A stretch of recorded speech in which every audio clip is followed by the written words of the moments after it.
త్వరగా దిగు రా.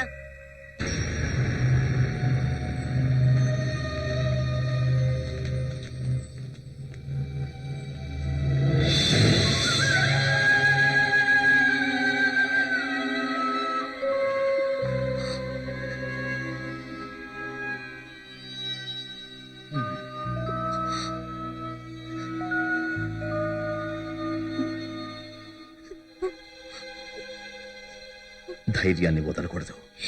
జీవితం ఇది ఒక అనుభవం అనుకో. అంతా నీ మంచికేనమ్మా. నాకిక ధైర్యం చాలడం లేదక్క. చాలా భయంగా ఉంది.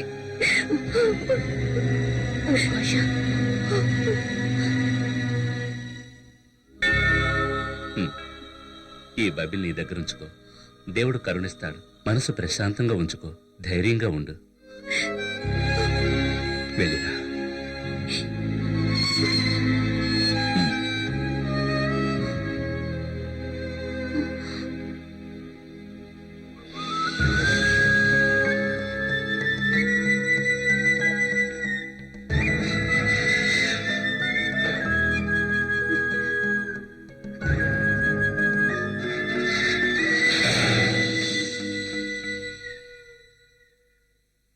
పాల్ కొడుకుని చంపితే ఎవరికి లాభం?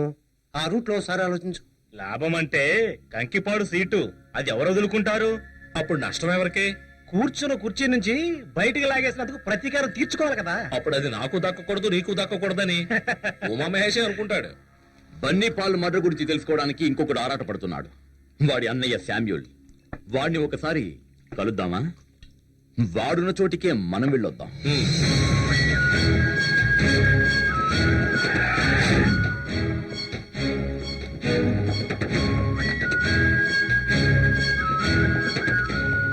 దేవుడు చేసిన మాయలు చూడు. మా వాళ్ళని చేపల మార్కెట్లో కొట్టినందున నేను బదులు తీర్చుకుందాం అనుకుంటున్నాను. ఈలోగా నువ్వే వచ్చావు. పులి బోన్లోకి దూరి ఎదిరించే దమ్ముందిరా నీకు? తమ్ముడు తలుపులేసాడు.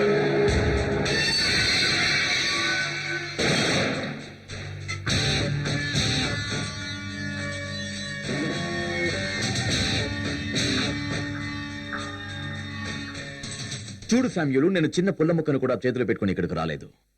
ఇక్కడ నీ వాళ్ళ దగ్గర, అందరి దగ్గర ఆయుధాలు ఉన్నాయన్న విషయం నాకు తెలుసు. కానీ వచ్చిన పని చేసే వెళతాను.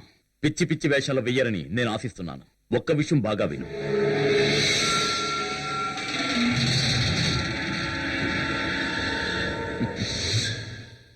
ఏంటన్నా, నీ తమ్ముణ్ణి ఎవరు పైకి పంపించారో నాతో పాటు నువ్వు తెలుసుకుంటే మంచిది. నేను ఆ అమ్మాయిని రక్షించాలి, నువ్వు వాళ్ళ మీద పగ తీర్చుకోవాలి. ఇంకో విషయం నీకు తెలియదు కదూ, ఆ పని చేసిన వాడు ప్రస్తుతం మన మధ్యలోనే ఉన్నాడు. ఎవడు వాడు? ఉమా మహేష్. వాడా? నువ్వు చెప్పేది నిజమైతే వాడి పేగులు బయటికి పీకేస్తాను. నేను ఒకసారి వాడిని కలవాలనుకుంటున్నాను. వాడి నోట్లోంచి నిజాన్ని కక్కించేటప్పుడు నువ్వు కూడా ఉంటే బాగుంటుంది కదా. నేను రెడీ. అయితే రా.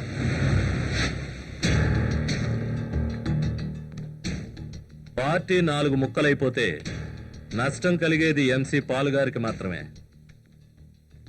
ఒకవేళ మనందరం మళ్ళీ వాళ్ళ పార్టీలోకి చేరామే అనుకోండి, మనం చచ్చేంత వరకు వాళ్ళ అడుగులకు మడుగులు ఒత్తాల్సిందే.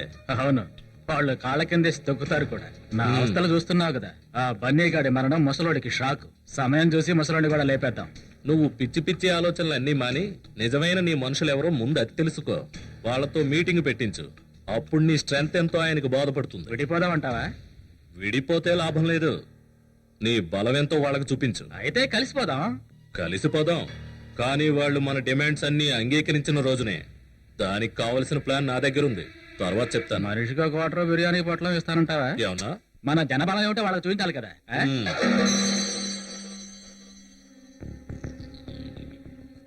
ఉమా బండి ఇప్పుడే బయటకు వస్తుంది. వాడికి కన్నయ్య ఇంట్లో పనేంటి? ఒరే, ప్రజా కాంగ్రెస్ పార్టీ రాజకీయాల్లో నువ్వు ఇంకా బచ్చగాడివే. నీ బాబు అనే బెల్లాన్ని నాకడానికి ఈ ఊరకొకలు చొంగ కార్చుకుంటూ వెళ్లేవి. Common factor, common enemy. అది ఎంసీ పాల్ మాత్రమే. అదిగో ఊరు బయలుదేరాడు.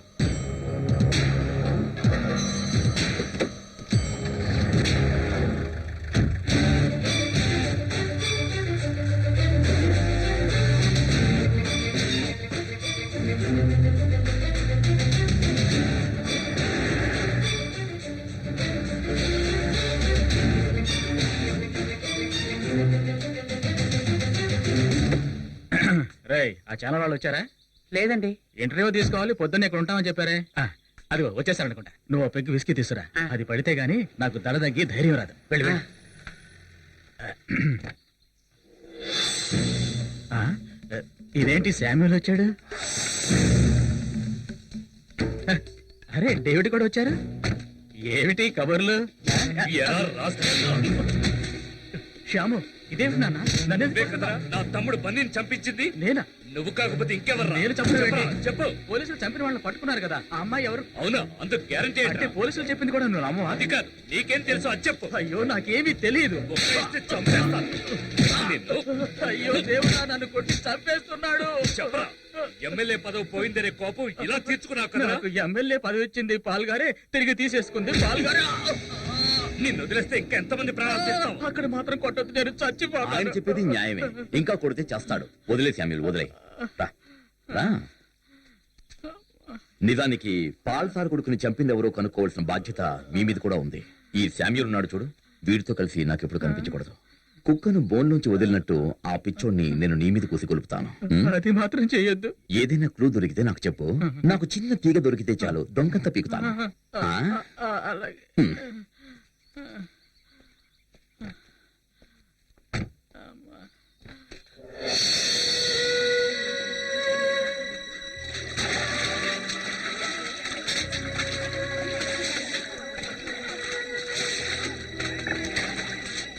వచ్చే జానకి, ఇది లోపల ఏం చేస్తుంది? నిద్రపోతుందా?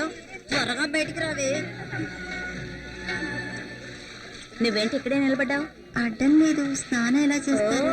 అడ్డం కావాలా? నీ అందాన్ని ఎవరు చూస్తారే? ఆ లలిత శాంత వట్టి టవల్ కట్టుకునే స్నానం చేస్తారు తెలుసా? వేషాలు లేకుండా వెళ్ళి స్నానం చేసిరా.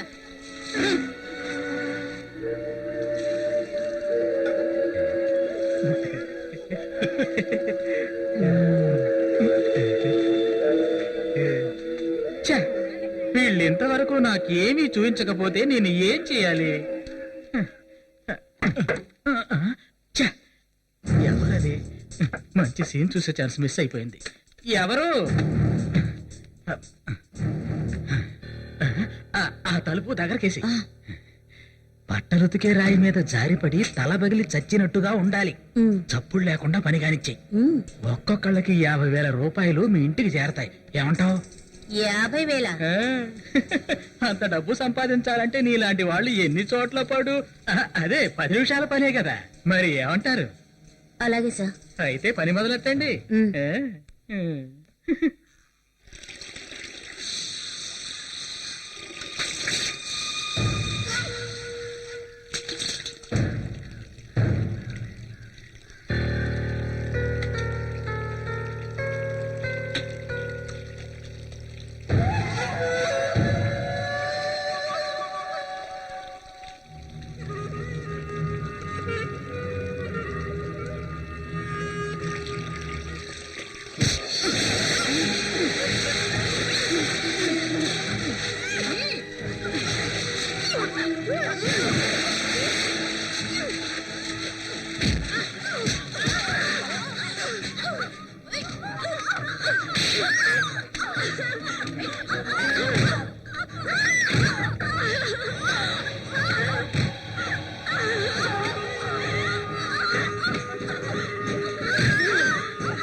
ఏమైందమ్మా?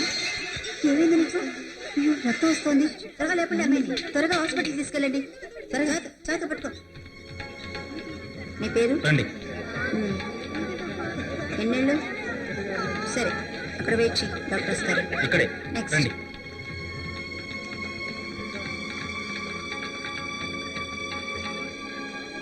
ఆ అమ్మాయి బావగారు ఆయన.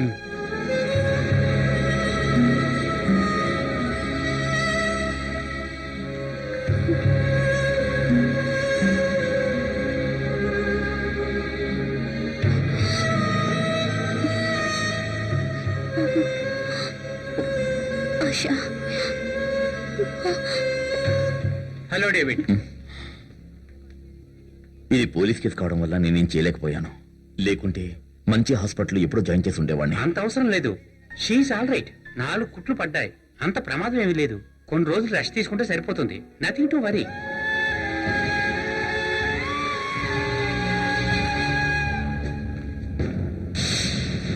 సార్, ఆ వస్తున్నాయనే చంద్రారెడ్డి, మహిళా జైలు జైలరు.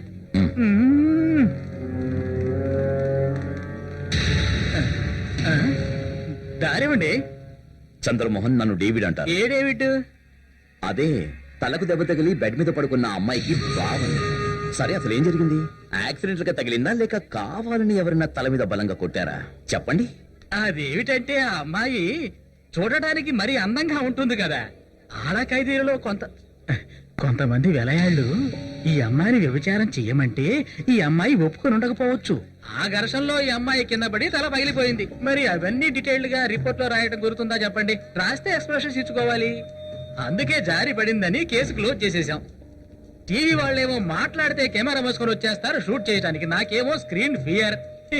మరి నేను వస్తాను బ్రదర్. బతికిపోయాం.